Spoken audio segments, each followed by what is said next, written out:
So I think if social scientists were more aware, especially management theorists were more aware, what you say matters because people will change. And if you tell people they're extrinsically motivated in today's where we do have the opportunity, They'll as you behave like mentioned, that. they will Yeah, behave they'll like behave like that. that. It's just, and I don't know, They'll that behave was a knowledge bomb to me coming out of business school, not fully understanding that until well after, when I was into my PhD studies. Welcome to Think Bigger, Think Better, where we explore how you can apply insights from visionary leaders and the most provocative philosophers and scientists of our time to make your life and our world a better place. Here's your host, author and speaker, Paul Gibbons. And hey, welcome back to Think Bigger, Think Better. I'm your host, Paul Gibbons, and today I'm super excited to have Dr. Kelly Monahan to talk about behavioral science in business. If you follow me closely, you know this is a passion of mine and a chapter in my upcoming book, Impact, Using Science to Change Behaviors, Hearts, and Minds, which will be available for pre-order on Amazon about the 1st of April, 2019, and out shortly after that, as I say in the Middle East, inshallah. But first, a couple of things. A shout out to my newest Patreon supporters, Aryan Overwater and Gail Severini. Thanks. I hate the idea of selling ads, and my Patreon crew helps me fund Think Bigger, Think Better. For as little as $2 a month, you can make a huge difference and get exclusive content. For higher levels, $5 or $10 a month, I send free books from my guests, and you can listen in on a podcast and ask my guests questions. So do consider that. Thank you very much. Looking back on the show, last week we had Parag Khanna. The Future is Asian is his most recent book. He's freshly back from Davos, and he shares reflections on his new book and from Davos. Before that, we covered plastic pollution, which, well, let's say it's about freaking time, is in the news. And coming up, we have two chief behavioral officers, so more in behavioral science and business. It's a fascinating, hot topic. And I've even reached out to Alexandria Ocasio-Cortez to be a guest on the show to talk about the Green New Deal. Join the queue. I think probably, if I do get her, it's going to be sometime in November. Anyway, that's what I'm up to. And now, who is this Kelly? Dr. Kelly Monahan is with Deloitte Services. She's a subject matter specialist at Deloitte's Center for Integrated Research. Her research focuses on the intersections of behavioral economics and talent issues within organizations. Before she joined Deloitte, Kelly was an HR business partner supporting the CFO of Hartford Funds. She has a PhD in organizational leadership with an emphasis in human resource development. So, Kelly, welcome to Think Bigger, Think Better. Paul, it's so nice to be here. Thank you so much for having me today. Yeah, well, it's really great to be here. So I've got this book with me that weighs about like 40 pounds, the book you wrote. Congratulations on the behavioral crisis. I appreciate that. It makes it good in my gym bag, a little extra workout gear. That's right. All you have to do is walk around the track with your book a few times, and that's your burn for the day. It's really awesome. Congratulations, and tell listeners something a little funky about you, a little quirky about some of your background or whatever. Some weirdo hobby you have. I had somebody say, my secret guilty pleasure is the Housewives of Beverly Hills. Is that a show? I do think it's a show. Housewives of Orange County. And she's like really an intellectual person. She's like, I'm addicted to the Housewives of Orange. Anyway, something like that.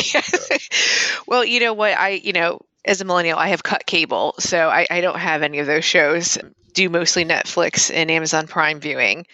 Something I guess probably a bit obscure or strange is, we all do have to blow off steam. I've got a retro original Pac-Man machine at my house. And so every once in a while after a stressful call, I'll just go on and play a couple rounds of 1983 Pac-Man, and it feels really good. That is the first time I've heard that. Yep. How about that? And you're a millennial, so you were born in like 80 something? Yes. 80 something. Early 80s. Early 80s. Let's house that. Early 80s. I'm close to Gen X. I'm like millennials, I'm very close on the Gen X cusp. Yeah. All right. No, but this is amazing, right? Because you've written this book, which is, here's the thing. This is like feedback for you. It could have been 6 books, girl. You know that? It's insane. Yes, I know. And you know what? I think that is the one thing, if I could have done this different, I just had to get, and you probably know as an author doing this for a while, I had to get something out first. and just get it all out. And this is what I hope to be a roadmap for the next 3 to 4 books or long form articles, whatever that looks like, over the next 5 to 6 years. So tell me this, how long did it take you? That's a horrible question, but how long did that take you? Yeah.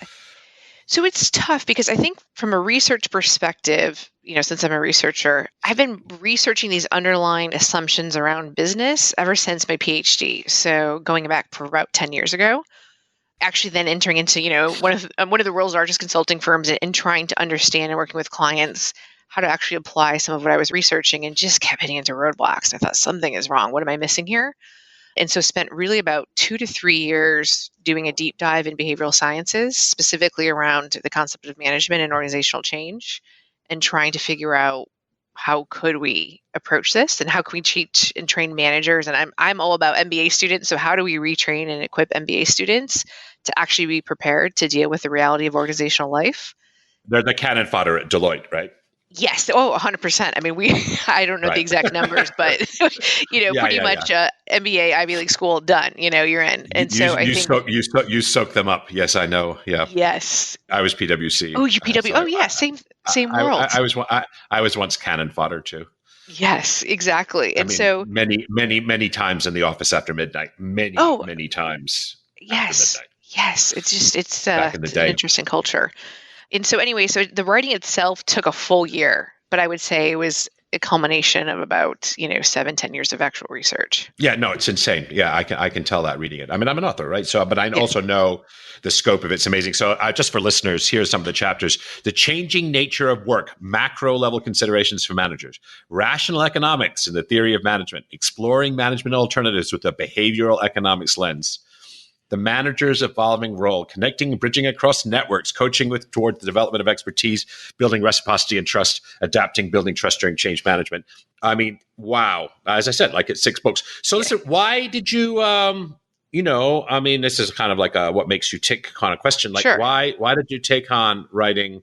I suspect this is the definitive text on behavioral science and management right now. Maybe it's not, but maybe it's one of them. Anyway, so why did you take this project on? Like what inspired you about the whole thing?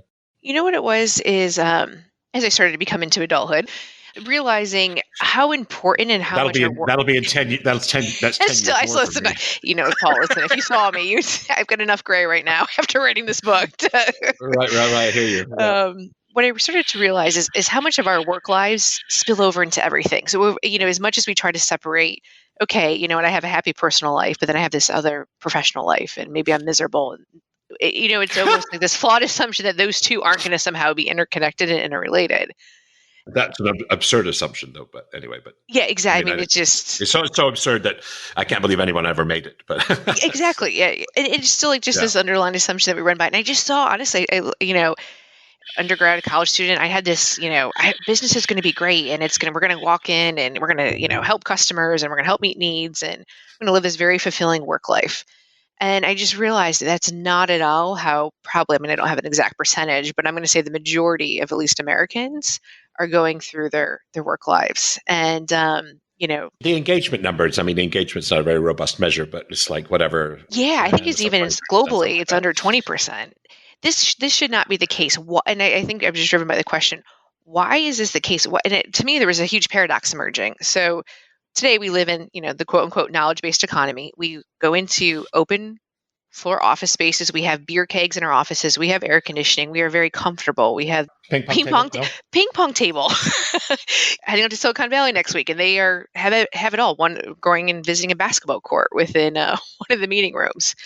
And it's like we have all of these pleasures, that we've built into our corporate environments, and yet so little of that's actually changing and influencing the way people are showing up. And I see us continuing to appeal to these extrinsic motivators that I think are based on some flawed industrial assumptions around people at work. And so I thought we need to update this. We need to let people know humans, I don't necessarily think human needs at work have changed dramatically over the last couple of centuries, but work itself certainly has. And yet it's become more. Well, like the expectations have changed. I would sort of say the expectations have. See, my granddad, he painted ships, right? He was born in 1900, and he didn't expect fulfillment or to be, up somewhere up the top of Maslow's hierarchy of needs, whichever way you want to look at it. The man, he's there to earn a paycheck. And when I started writing in the 1990s on work and spirituality, that was my 15 minutes of fame or something like that. I told my mom, and she said, "Don't be silly," sort of, the way moms do, right? Yep. Is that a balloon I see? Boop. Anyway, and she's like, "People just come to work for a paycheck." She said, "I don't know what you're talking about, all this fulfillment and meaning, purpose, connection, community, all that BS," right? Mm-hmm. So that was my mom. That was my mom. Thanks, Ma. Exactly. You're like, okay, great. That my life's work down the drain. Yeah, right. I spent 2 years writing this SOB. But anyway, yeah, exactly. So I've always felt very fulfilled at work. I mean, maybe not when I worked at Burger King when I was 15, but I've always enjoyed what I've done. So I sort of don't get it in a way. I don't get it, but I guess I've always done work that I ended up wanting to do. Or even if I was in a profession that I didn't necessarily choose as my life's purpose or anything like that, once I was inside it, I kind of adapted my framework so the work had meaning and fulfillment and purpose for me. I've had 7 different careers, but I always find myself pretty happy. So I don't get it, but I do know engagement numbers suck, and it's partly to do, I guess, for listeners who haven't read my book or yours, or aren't psychologists. What are intrinsic motivators, and why are they a poor way of motivating, engaging staff? How about that? Yeah. So, when I think about extrinsic motivators, those are anything external that, live outside of you. So whether that's the paycheck itself, the basketball court, the beer keg, all of those are extrinsic motivators to help get you out of bed in the morning and hopefully ultimately perform at higher levels. So carrots and sticks, we sometimes say in the sticks. Exactly. It's pretty simple. It's, do your task. It's very measurable. It's very tangible. It's really what most of our performance management systems have been built around. Yeah. But also carrots and sticks apply to prisoners. They apply to the way corporal punishment is now illegal for children, but we still punish children with naughty steps. We still say good boy, good girl. We still use rewards, praise. I'll give you $20 if you do your homework. We still use that. So we're still using external motivators everywhere. So it's not just in businesses. It's just shown through the DNA of the way we think about how people are motivated. They avoid pain and they seek pleasure. So what's wrong with that? Yeah, exactly. Well, I'd like to think, and I think hopefully now the behavioral sciences are having empirical evidence to prove that humans are much different than dogs, which were a lot of our, behavioralism, extrinsic motivators came from. not my colleagues, no. Yeah, exactly. No, yeah. I'd like to think we're more than just Pavlov's dogs and salivating at the, thought of a biscuit. One of the researchers I study a lot, and I'm actually from Rochester, New York, so U of R, Ryan and Dacey, and self-determination theory. Who's this? Say it again for the crowds. Last name. It's Ryan and Dacey. Daniel Pink, and when he wrote Drive. Jesse and Ryan. Jesse and Ryan. Jesse and Ryan, thank you. Yes. Jesse and Ryan. Yeah, sorry. I had so funny cognitive bias there. I couldn't handle it. And they're the dudes with the magic markers, right? Yes. Yeah, exactly. okay. Tell the magic marker story. So I'm trying to think. They're also the ones with the candle, and I'm trying to think. Matching. All right, tell me the candle story. Okay, let me tell you the candle story. I'm going back to my studies here. I'm like matching markers. So I know with the candle study, what they were able to replicate. I'll tell you 2 studies real quick. One was around the candles, and so what they did is they, had this box, and it basically was filled with all these different, items: a candle, paperclip. What the students had to do was assemble this in a way that actually made it so you could light a candle and it would stick to the wood that they had assigned. Creative task. And so they told one group that went with the extrinsic reward, we will pay you, $10 or $15 if you're able to figure this out. The other group was much more of an intrinsic, or, actually let me tap into some of those, humane, creative sense and the forming a community and collaboration. And just for the sake of learning, that's how your reward is going to be. And so obviously or fun or whatever. Exactly. Fun. And so it was the group that was being extrinsically rewarded was unable to complete the task in time because there was inbreeding and fighting and competition started to emerge, and where the other group which was centered around creativity and learning, was able to successfully, complete the task and work well together. The second study they recently conducted, which actually I mentioned a little bit in the book that I love because it has more of a business context, is they followed students. So those that got, economic majors, and at the end of when they graduated college said, my purpose is to go make money. Like I'm extrinsically motivated. That is exactly why I'm going to go do what I do. And then they asked the other students, still could have maybe got an economics degree or business degree, but said, no, you know what, my purpose to go use my degree is to go create change or do something better. It was something related to relationships or something beyond a paycheck. Something purposey, right? Exactly. And they followed, Yeah. this is like a longitudinal study, which I love. They followed these students for 10 years. The rates of depression, but it was even like how much they were earning, how many job changes they've had, just the level of stability. Yeah.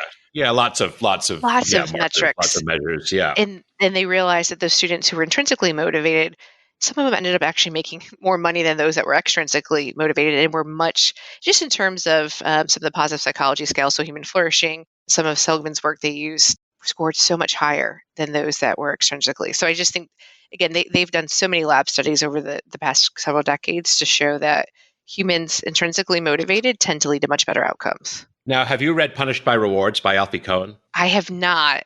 It's a monster of a book. It's written a long time ago right now. But the assumption, Kelly and I are talking for listeners about a theory of human behavior called behaviorism, basically, which is we seek pleasure and avoid pain. And that's the foundation, basically, of economics. And psychology really up until the 1960s or 70s, but it's still sown through our culture now. But anyway, Alfie Cohen, the behaviorist, will say, well, I understand that, punishment doesn't really work and it really doesn't change behavior in the long term, yada, yada, yada, but rewards do work. And Alfie Cohen wrote, in my opinion, the seminal kind of debunk of that notion that rewards kill cooperation, they kill teamwork, they kill intrinsic motivation, they kill creativity, they kill the sense of autonomy that people feel in their jobs. All of the stuff that we value, I say kill. All right, that's way over dramatic, but they impair the intrinsic motivation, the stuff that we want workers to have, meaning connection, purpose, engagement, creativity, collaboration, yada, yada. So all those things.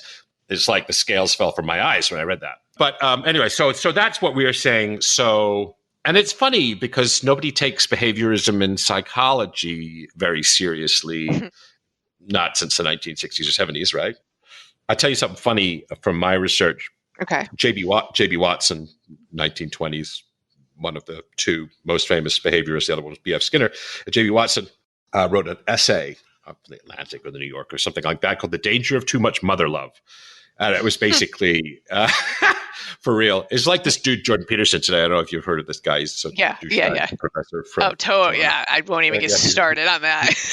Don't even start on Jordan Peterson. He's a moron. But anyway, basically, the J.B. Watson said that, you don't spoil kids. You don't, this whole thing. And that was, accepted as, these things. See, the interesting thing about psychology, like when you watch an electron, this isn't 100% true if you're a physicist, but if you watch an electron, the electron doesn't change. And if you write a paper on quantum mechanics, or you write a paper on chemistry, or you write a paper on CRISPR, you're not changing the DNA, right? You don't change DNA when you write a paper on DNA.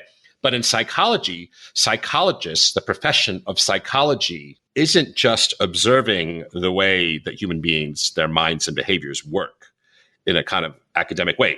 Yes, we do that, but also the work shapes the culture. Yes. And so behaviorism shaped our culture very powerfully in the early 20th century. And now we have some more positive influences. You mentioned one, positive psychology. So I think that's a fascinating, social science phenomenon. The social sciences actually change culture. They don't just report on culture. I think that's a fascinating thing, right? As a social science guy. I couldn't agree with you more. And I don't think the majority of us are as astute to that observation. I mean, I think a lot of times because of where business schools have, they've kind of tried to fall in more of this quote unquote hard science. I think we've fallen in business schools. I don't know. I don't think. I don't know. I don't think that highly of business school. I have to tell you. Oh, okay. Oh, okay. I think of business school professors as historians. Basically, they take all of the clever things that are happening in Silicon Valley and they write histories and interpretations and conceptualize them. But I don't think I can't believe I just said that. I'm never going to work in a business school again. Yeah, but, you might have to edit that one out. I'm nearly 60. I'm done editing. But I think you're spot on because I read this article in 2005. By Goldstrom, and unfortunately he passed right after writing this article, but he wrote how bad management theories are destroying good practice. And exactly. Okay, that's the exact thing. So management theories aren't an objective observational study or any kind of scientific study. What management theories in fact do is they're prescriptive or Yeah, and even they're maybe self-fulfilling in and some self-fulfilling. cases. Yeah, exactly right. So someone writes about matrix management, and all of a sudden, Yes, matrix management's a thing, or someone writes correct. about yeah, exactly. Yeah, And we get it. Yes, yeah. exactly. And consulting firms, we're part Oh, of the I know. problem too. We run in and we reinforce these necessarily, not always tested assumptions around human behavior at work, and then we wonder, why we've got this, engagement problem. So I think if social scientists were more aware, especially management theorists were more aware, what you say matters because people will change. And if you tell people they're extrinsically motivated in today's where we do have the opportunity, They'll as you behave like mentioned, that. they will Yeah, behave they'll like behave like that. It's just, and I don't know, that. that was a knowledge bomb to me coming out of business school, not fully Yeah. understanding that until well after, when I was into my PhD studies. Your PhD's in business, or what's it in? In business, yeah, more on the org behavior side though. So I Yeah, yeah, focused, yeah. my discipline was in human resource development. So listen, this has been maybe for our listeners who are of a practical bent. This has been slightly too abstract, but I hope it's Oh, so been yes. like informative and interesting for them.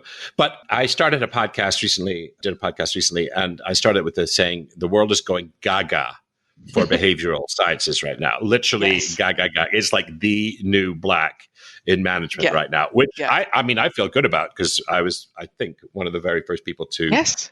write about nudges. I read Thinking Fast and Slow and Yep. Nudge. Right when I was writing my book on change, I mean, you'll love the story, right? Because I'm sure it'll resonate with you a little bit. So I was going to write, I'd never written a book before, right? So I was like, okay, 2013. I was living in a small town. I didn't really have any there's no consulting work within, as far as I can tell, 1,000 miles of here. So I was like, That's a little okay, bit of a problem. I'm a New York. I'm a big person. So I'm living in a small town. I'm kind of depressed. I'm like, what the heck am I going to do? I've wanted to write for a decade anyway. So I go, I'm going to write a book on change. I'm going to write the easy peasy ABCs, change management 101, the stakeholders and the resistance and the yada, yada, yada. I was going to write that book. And then at the same time, I never read business books. I find them really absurdly trite and boring. Underwhelming. Underwhelming. Yeah. So, but I was reading Thinking Fast and Slow, and I was reading Nudge, and I was reading Dan Ariely. I was reading a guy called Nassim Taleb, who's a controversial economist. Anyways, I was reading all this interesting stuff, and I go, yeah, this stuff is really relevant to change. So all of a sudden, this book that I was going to write literally in 6 weeks, right, all of a sudden turns into like, I was turned into a 2-year project. Anyway, no, I'm delighted. The book was really well. Yeah. So I was early. Yeah. So I was early in the game, but the book was written in 2014, and now I come back to revising the chapter, and I'm writing like chief behavioral officer. Are you kidding? Like Exactly. That's a job. Is that a job? And where do I apply? Because I'm probably qualified for a job like that. But so anyway, like so why is the world gaga right now? I mean, McKinsey and the Harvard Business Review and forward-thinking businesses. So there's an amazing book, by the way, called Work Rules by Laszlo Bock. Laszlo Bock. I have read that one. Yeah, that's a very good book. That came out shortly after mine. And I was like, damn. Because mine was sort of kind of theoretical, and he's full of examples. But anyway, okay. Yeah. So why is the world gaga for the behavioral sciences right now? Like, what's up with that? It's funny. I was having a conversation actually about this recently with John Seeley Brown. He's our co-chairman at the Center for the Edge, and his sense is, and we were debating this a bit, is that the workforce is starting to demand more, and he feels like there's some power shifting a bit to the actual workforce because they are disengaged, they are not happy. A lot of times, this is blamed on millennials, or I think it's much more complicated than that. But regardless, there's a shift happening where people want more from their work, and they're expecting it. And I think what's happening is marketers and marketing teams have been using behavioral science for the last couple of decades. I mean, they've really learned how to dial in. So this is interesting. So let's just say how, right? For listeners who are like, 100%, it's been in the marketing world for, I don't know, you say 20 years, maybe 10 years, 15 years, something like that. What's an example? Marketers realized, again, I don't know the exact time frame, but I would say several decades ago, they weren't selling a product. We weren't just as extrinsically motivated or rational. Rational, we'll all probably be driving, I don't know, a Toyota Prius, whatever's the most economical, saves us money and lasts over time. And so instead, they realized we were much more drawn to social desires and norms. We want to keep up with the Joneses. We want it to make us feel good. We want to have features and luxuries. And so they weren't selling a car, they were selling an experience. And so, and appealing to us at a much more emotional human level. And marketers also realize we're not rational. We don't actually make rational calculations. And oftentimes, are swayed by a variety of biases and influences. And so I think, have learned to really have mastered the art of probably selling to us because they have appealed to the intrinsic needs. They have leveraged social norms and peer pressure. When I get like the Nest readout now, it's constantly being compared to my peers and neighbors on how much energy I'm using Yeah, for that's someone right. else. What's a good salary? As someone said, how do you define a good salary? He says 10% more than your brother-in-law. Right. Exactly. Yes. So they know that. And so I think, and God bless HR. I mean, I am a talent person through and through. We just tend to, we're a little bit behind the ball on these things. And I think we're starting to realize, You know all what? right. I mean, you're so funny. I mean, you work for Deloitte. So, I mean, I'm not going Yeah. to dispute anything you say. I agree with you 100%. Like, you work for Deloitte. Like, people make fat stacks, to use Jesse Pinkman's language, at Deloitte, right? I mean, people are really well paid. The partners are making, 7 figures-ish, some, more than that. If you're a 40-year-old junior partner, you probably make $250 a year, $300, $400. I don't know. That's my brother's a junior partner. So Okay. kind of dope. They make good money, right? So it's like, we are talking about people being, your chairman or co-chairman, whoever, Mr. Seeley Brown, Yeah. or you're talking about disengagement and workforces being, unhappy and perhaps uninspired or having greater expectations at a firm where people are being, like, you don't have really any people at Deloitte that are outside the 1%. Not very many. I mean, not many that are older, right? Right. Certainly not people in their 40s. So there you go. So what's up with that? I mean, that's a strange thing, don't you think? It's a paradox. If you're talking about it, what about people who are making $17.50 an hour or something like that? If you're having trouble engaging your workers, what about people who are making $12.50 an hour? Like, how are we engaging those? And right. I think this is where rational economics has fallen so short in giving us explanations for these types of paradoxes. Exactly. And I do think you bring up a good point, because this is a very privileged conversation in many ways that we get to have, because you're right. It is. Yeah. We have at the bottom of Maslow's hierarchy of needs. We're not concerned about that. So now we're going up higher, and it's like, okay, I still want more. I want something different. I want a different experience, still appeal to me at a more human level. That's a privilege. And to your point, your grandfather that you mentioned before didn't even have that opportunity. And so, exactly. And there is a big part of our workforce who are underpaid and who are not necessarily experiencing that very basic Maslow's hierarchy of needs. They either don't feel safe or are coming into work and aren't getting paid fair and a livable wage. But that doesn't excuse, you have to pay them extrinsically, but they are still humans, and we still have to engage them intrinsically as well. It's a full package. So anyways, but I think you're absolutely right. When I did my thing on spirituality work a long time ago, you won't find this in American business schools, but in UK and European business schools, you'll find critical theory, which is, basically derived from sort of a socialist Marxist sort of worldview. And I was talking to someone who's a professor over there about it. And from their point of view, spirituality at work was another tool that capitalists could use to whip the backs of workers.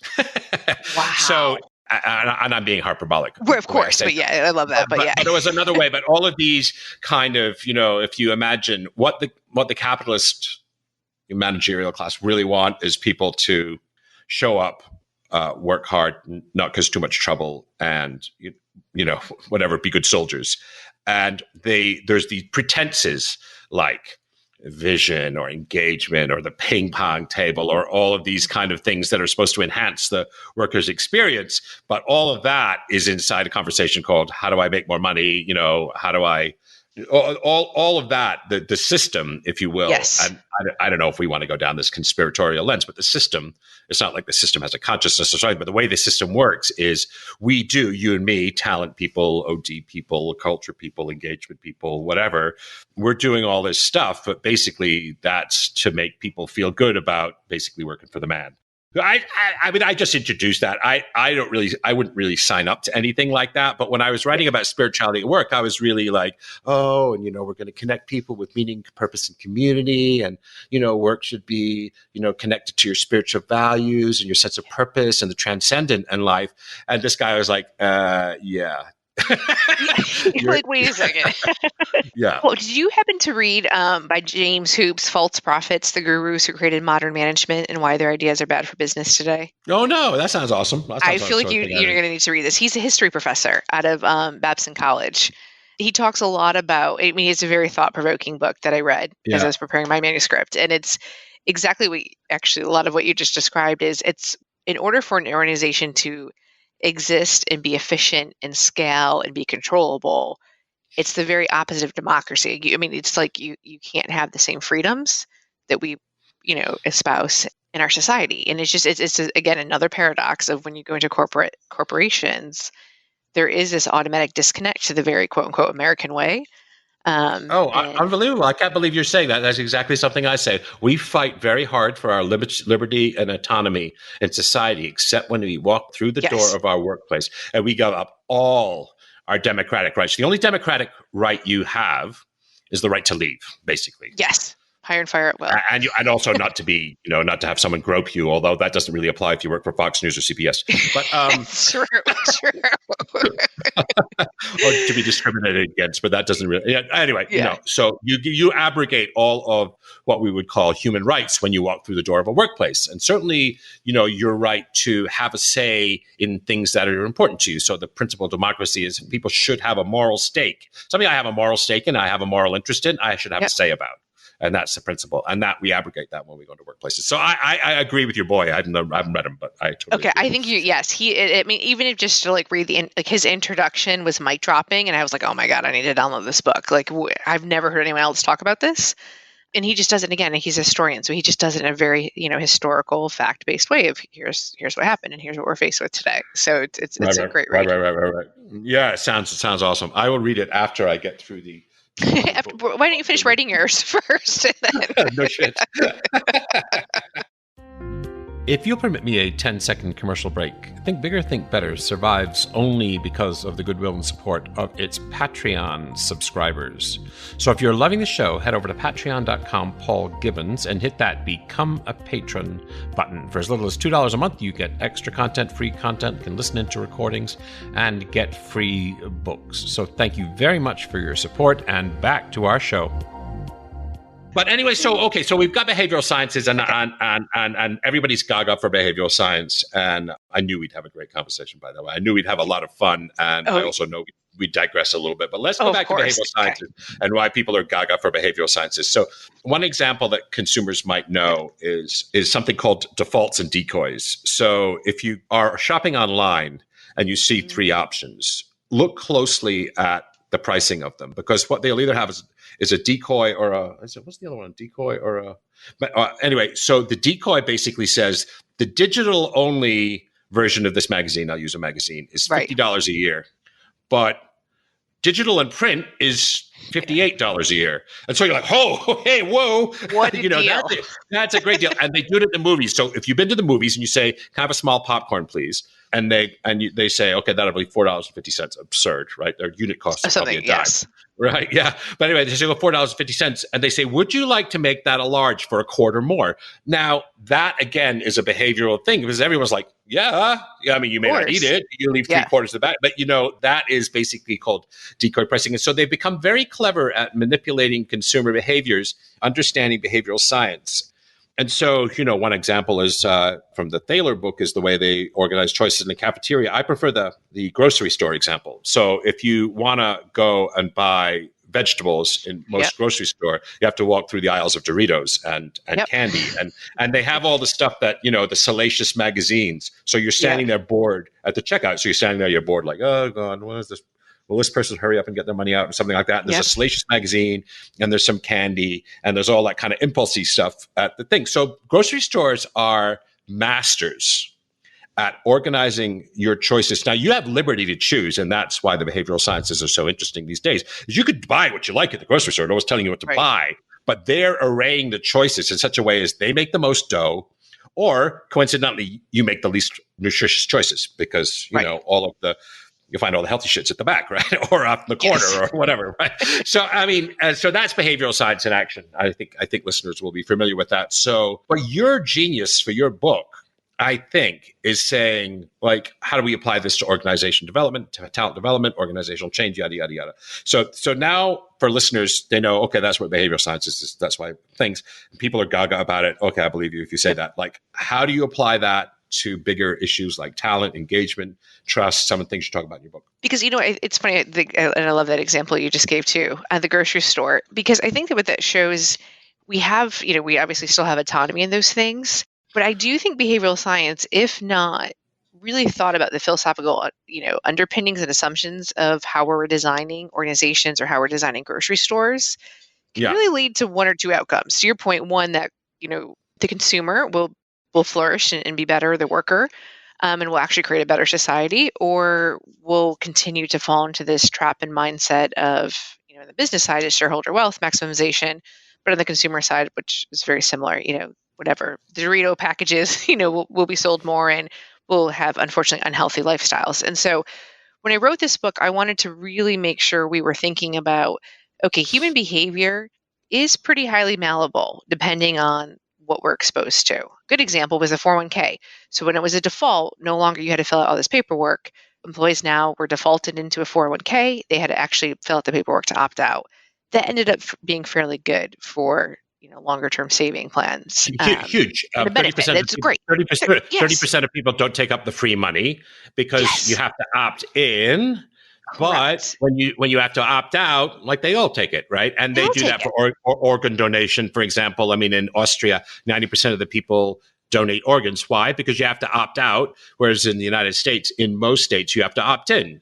And it's an amazing thing. And that's a behavioral tweak. It's called changing the default options. Do you use Mindspace, by the way, in any of your reckoning? Is that something you're... Yes, I do Mindspace quite a bit. All right. But anyway, carry on your story. I interrupted you yet again. But we'll talk about Mindspace in a minute. Anyways, so, so when I think about, okay, now we're giving a very powerful tool in the hands of managers and HR professionals and saying, okay, if you do these things, it is likely that employee behavior will change.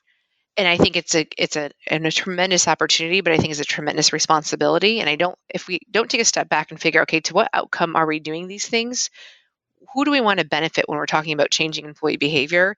Is it simply so we can operate faster and cheaper and be more productive? Yeah. That, to me, we're going to go right back into Taylorism days and end up dehumanizing a lot of our workforce and workplace. And your intentions matter. If your intentions are to manipulate or coerce, then you're back in the sort of early 20th century Skinnerian Watsonian world. Intentions matter, ethically. Yes, intentions matter greatly. And so I think what I'm trying to do in this book is start to have managers think about, okay, there's some great things where you can build, a lot of times I talk about social capital. You can become more efficient and work better by having healthier relationships in the workplace.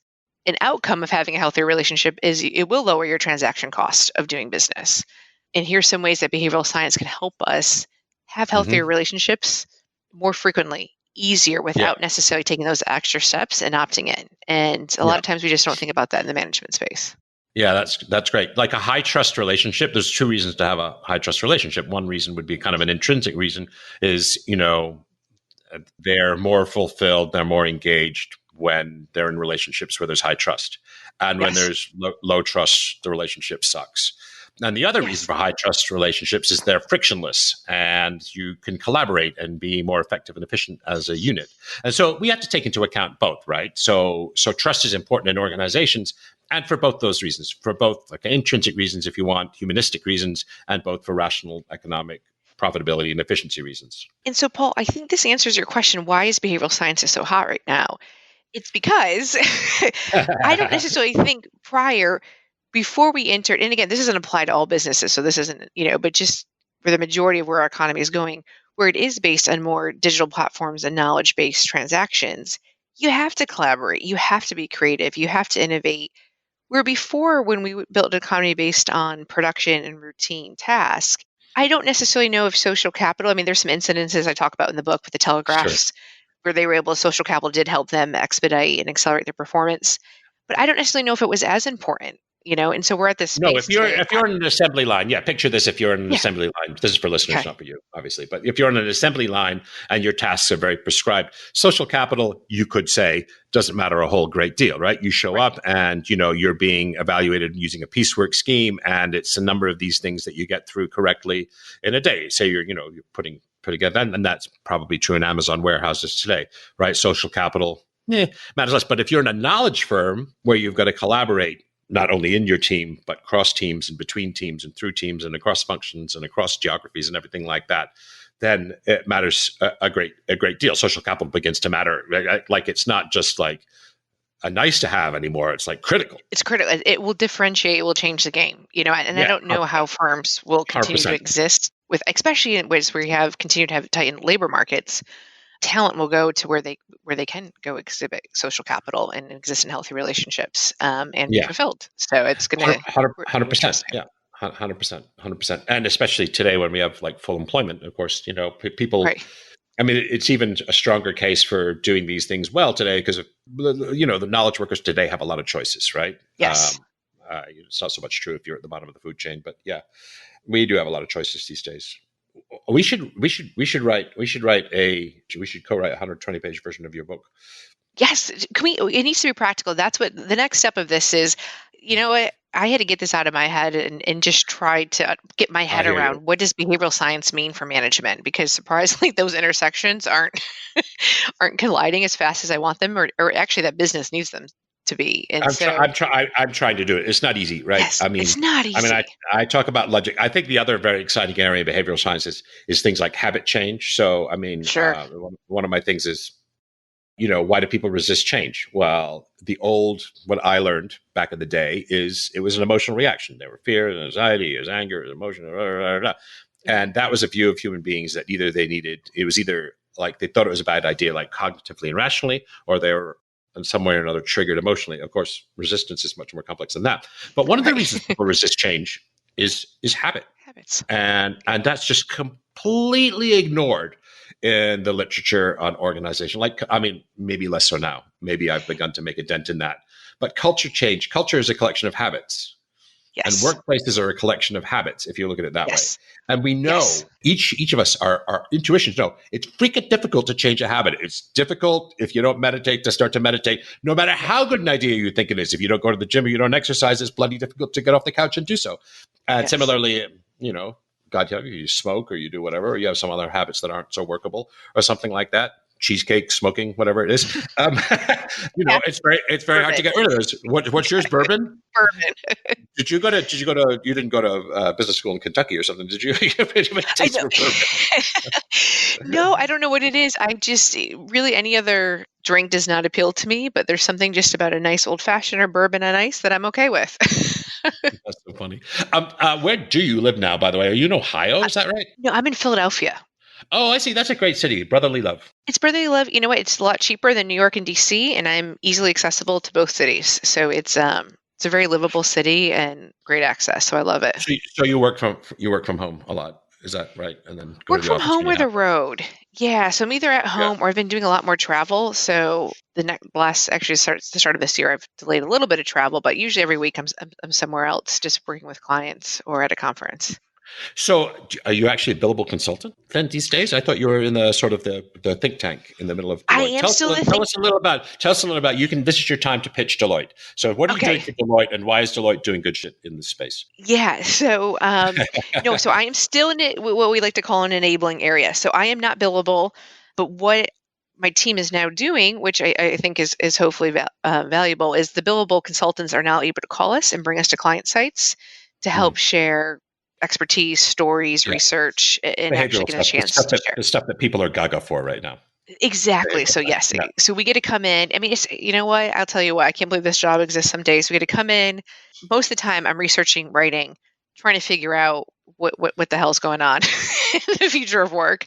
And then, once we get an opportunity to go out and actually stress test these ideas, figure out, okay, what is it that you're actually facing with today? Where are we still sitting in a white ivory tower? Help connect that research to reality. And I just think I really feel like I serve as a translator half the time to what we're seeing in the research and what academics are saying, and then what's actually happening in practice. And so it's a great area to live between. You should have your publisher send a copy of your book to the people who are CBOs right now. I can give you a list of is changing all the time. But yeah, when you tell your publisher, send it. Well, one of them I'll tell them. One of them is Walmart. I'm going to give you a list. Right now. Okay. I would that would be wonderful because I need to. Where's my list of CBOs? Engage with my publisher. Yeah, they're useless. But if you give them a kick, sometimes they'll do the right thing for you. This is my part of my chapter called "Do You Need a Nudge Unit or a CBO?" Yeah. I like that. There are CBOs at Google, Walmart, Morningstar, which is a investment research firm. Financial company or food company? Yeah, financial. Merits, which is an ad agency, so no surprises there, and AIG, which is an insurance company. So those are the ones, and that was, I don't know, that's not exhaustive actually. I read an article, I think it was in Fortune, that said 20 of the Fortune 500 have someone at C-suite advising them, and the rest of them are gaga. Oh no, I mean, you and I, if we decided we wanted to be a CVO, I mean, we both have practical business experience, the academic side thing, and we've also been wandering around the world. I know you have, and I know I have, sort of looking for case studies and use cases and all of that kind of stuff. So like, we're extremely marketable right now, except I'm 30 years older than you. So, so maybe I'm not so marketable anymore. I don't know though, because you've got the experience, which is great. And, it's like, what a great time to, I don't want to be peaking too early, It's got to make sure to create something that's sustainable. When I read your book, I was like, this girl does not have children. There's just no way she could have written this book and had young children at the same time. It's just like, this is too much work. It's too much work. And I just got in this, I told you 12 months. I barely ate, drank and breathed behavioral science and just immersed myself to the point of becoming a mad scientist. I mean, the problem with your center of excellence, because what you are is your behavioral center of excellence or future of work center of excellence. The problem is having consultants knowing what they don't know. And right now, the level of awareness, unless you read McKinsey Quarterly or the Harvard Business Review, which, I don't know how many people actually read that stuff. By the way, McKinsey is, for my money, so far ahead of any other business publication, McKinsey Quarterly, McKinsey Insights, in my opinion, in terms of being leading edge. Because, I mean, when I'm writing about this stuff and I think, well, I'm at the leading edge, I'm the first person to write about this stuff, McKinsey was already sort of there like the week before. It's really annoying. They're connected into a pretty big ecosystem, I've noticed. They're extraordinarily good. And they're smart academics. There's really smart people. I mean, we all like to diss McKinsey because I was a consultant, right? So we like to diss McKinsey is like they write the report and then they charge $20 million and then they go off to another firm and write another report. And I'd say, they leave the client and say, good luck with that. But that's not paradigmatic. I think their organization practices, I suspect it's among the best in the world. I mean, I don't know this for a fact, but they're just very clever. I applied for a job there. I applied for a job there like 30 years ago. I can't remember. Anyway, McKinsey Quarterly is always, I think, on the leading edge of stuff. I hate them. They're fun. They're like the Patriots. They're fun to hate, Now, do you have a dog in the hunt for the Super Bowl? No, actually, this is how I should have opened up with my unusual fact. I am a diehard Buffalo Bills fan. So of course you are. You're from North. Of course I am. Of course I am. So, and how's that working out for you? I grew up. I was growing up in the 90s, 4 Super Bowls each time. We're like, this is going to be our time. And you know what? Here I am, mid-30s, still waiting, still repping my old school, Jim Kelly jersey, showing up to these Bills bars we've got in Philadelphia, waiting for it to happen. So I don't necessarily have a big dog in this one. Either team, I think would be fine to win. Except, you know what? I am over the Patriots, so I would prefer. I'd prefer to see someone else win. So having the Rams win would be great. I can only name one person in professional NFL football, and that's the quarterback's name. Tom Brady. Tom Brady. His actually name was escaping me. So having said that, I so don't know. I know. I could probably name 50 chess players, and I know the name of one NFL That's player. Awesome. It is weird. I'm the strangest guy. I probably named hundreds of poker players. I play poker in the World Series of Poker. I saw that because it was one of your former podcasts. I'm a competitive poker player. Did you listen to the one with Annie Duke, who's a poker professional, but now she's a cognitive scientist? No, I listened to the one who was a younger gentleman that you had met 10 years ago playing poker. Oh, Dan Blum. Oh, yeah. He was doing the travels. He spent 9 months in Latin America. Yeah, he spent on the bus. Yes, on a bus, on a school bus, on a yellow school bus. Yes. That was the one. He's an extraordinary guy. No, I have one with Annie Duke, who was. Listen to that one next. She has a bracelet. Well, hers is called Thinking in Bets. Life is more like poker than like chess. So it's actually she's actually I think finishing her PhD in cognitive science. She was started a PhD in cognitive science. She's about my age, mid-50s, let's say. Okay. And she started a PhD in cognitive science. And then she moved to Montana because she fell in love with some dude. And she's living in Montana and she's no longer able to do it. And then she has some puppies. She has children. And so, like, what am I going to do to earn money? So she started playing poker. And her brother's a very famous poker player as well. Oh my gosh, it's amazing. Howard Lederer. And she 10 years ago was one of the best 10 in the game. She doesn't do that anymore, though. She's in very high demand because the big thing right now, this isn't in the behavioral science canon, although it's not so many miles away, is decision making under uncertainty. So in a world where, if you're a physicist, you know that the world isn't deterministic. It exists in probability functions, but you don't know that if we think of things like an ROI for a project, you'll see, I would say, if someone said, I want to, if you're pitching to a VC, well, they know this, but if you're pitching a project internally and you say 25% of the time we'll make a profit, 55% of the time we'll at best break even, and 20% of the time we'll lose our shirts, good luck. But in fact, that's what happens, right? That's what happens in change. That's what happens in investment. That kind of what happens in life. Life is, you could look at it as a series of calculated gambles. And so she talks a lot about decision making uncertainty. In fact, we were talking about NFL a minute ago. I don't know who this dude was, but there was a dude who went for it on 4th down or something like that. It was like in a Super Bowl or something like that. Do you know this story? It's in the very first page of a book. And he made the probabilistic right play. He went for it in 4th down. He was like 4th and 2 on the 4th and goal.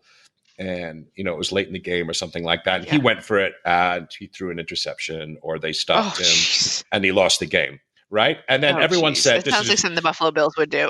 Right. And everybody said, this is the stupidest decision that's ever been made in football history. And actually, afterwards, in the cold light of day, it was actually the highest probability of success. Wow. But the way we think of life is that if I do this and it works out, I made the right decision. That's not right. It's not right. So much more complex. You can make a really stupid decision and luck out. I've done many times in my life, and you can make a really good decision, and the world turns out badly for you, and that's just the way the world works. And so Annie Duke spoke. I do have a podcast on this. It's called Thinking in Bets, and it's a great book. And she's a huge demand at board level and C level right now. For that reason, because they want to know, this is an uncertain world, this is a volatile world, this is a probabilistic world. So how do we make decisions in a world where there's that much probabilistic uncertainty? So it's I think she's great. She's also, that sounds wonderful. A great human being. Yeah, she's awesome. And she lives in Philadelphia, actually. She lives in a place that's got a Welsh name. What's the name of, there's a Welsh town near Philadelphia. It's got a Welsh name.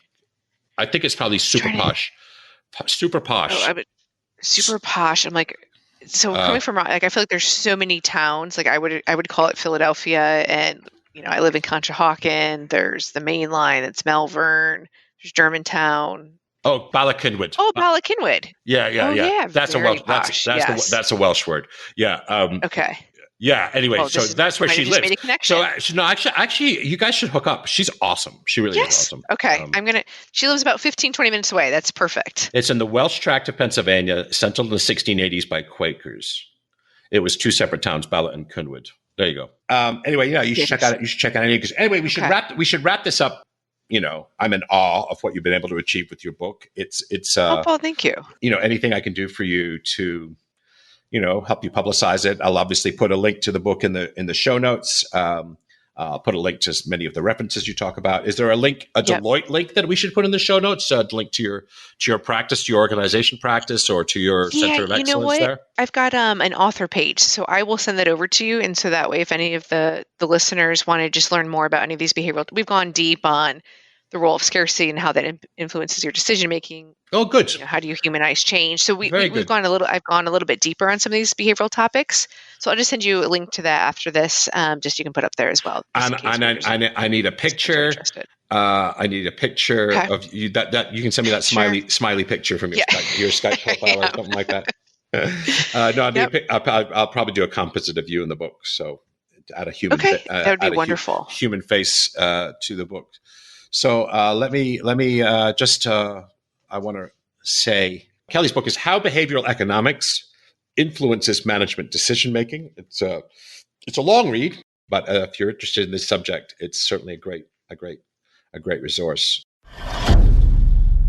Hi, I'm trying to keep the show under an hour, so I just want to share a couple of business books I'm reading. You know I probably don't think much of most business books, but I'd like to shout out Isabel de Klerk, who's, I think, from Holland's book on social technologies and organizations, which is in English, and Steve Denning's book, The Age of Agile, both of which I've read as research for the book I'm writing, Impact, Using Science to Change Behaviors, Hearts, and Minds, which coming soon to find bookstores near you.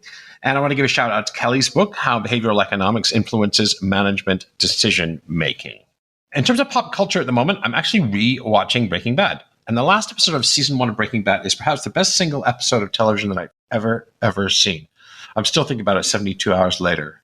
The second time I watched it, it was amazing the first time, and I'm speechless the second time at how clever that episode was.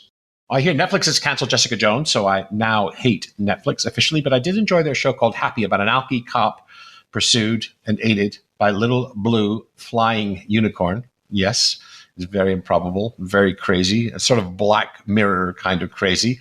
The unicorn's called Happy, who's the imaginative friend of a girl that's been kidnapped and is in some peril. Very good show, very funny, very dark. But that's all for now. Anyway, I look forward to talking to you next week. And thanks a lot for listening to Think Bigger, Think Better, and for your support. To celebrate the launch of the show, and to thank you all for listening, I'm going to be giving away books. Lots and lots of books. All you have to do is leave a review in iTunes. We're going to raffle off a book every single week for 12 weeks. So head on over to paulgibbons.net/iTunes to get easy-to-follow directions and let me know the title of your review to make sure that you're entered to win. Thank you. Thanks for listening to this episode of Think Bigger, Think Better. Great ideas are great, but this isn't gospel. Share your critical thinking in the comments. Where do I disagree? What insights were most powerful? If you got value, don't forget to share the value by sharing the podcast. Finally, to get information on book and blog releases and new video content, head over to paulgibbons.net and join the community of thinkers talking about using science and philosophy to make our world a better place.